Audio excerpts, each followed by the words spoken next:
السلام عليكم ورحمة الله وبركاته. النهاردة إن شاء الله هنقول مع بعض تفسير رؤية الميت مبتسم في المنام.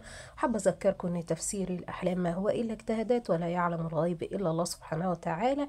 بالله عليكم ما تنسوا تحطوا لايك وتنزلوا تصلوا على النبي في الكومنتات. رؤية الميت مبتسم في المنام من الرؤى الطيبة، من الرؤى المحمودة كما ورد عن كبار علماء التفسير ومنهم الإمام ابن سيرين.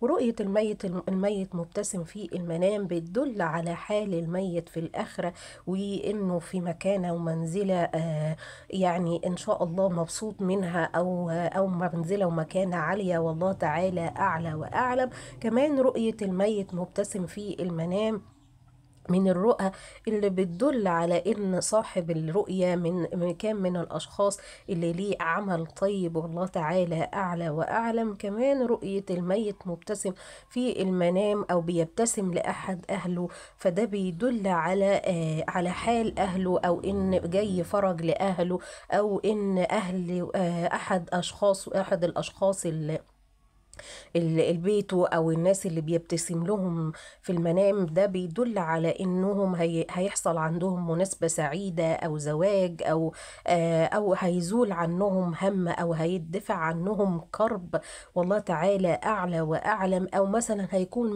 ما بينهم كان في ما بينهم خلاف واتحل، وده ريح الميت او خلاه سعيد، والله تعالى اعلى واعلم. كمان رؤية الميت مبتسم في بعض الاحيان بتكون دليل على ان الدعاء وصل لصاحب يعني الدعاء اللي دعيته للميت، او الصدقة اللي طلعتها على روحه، او القرآن او غيره وصلت له وهو سعيد دوت، والله تعالى اعلى واعلم. وفي بعض الاحيان بيكون رؤية الميت يبتسم لشخص معين، فده بيدل على انه بيطلب منه ان هو يكسر من الدعاء ويكسر من الصدقات عليه، ويعني يكسر من انه يرد المظالم لو كان ليه مظلمة عند حد، فيكسر يعني يعجل بقضائها او بسدادها. كمان في بعض الاحيان رؤية الميت يبتسم بيكون طلب من الميت انه هو يقف جنب اولاد صاحب الرؤية،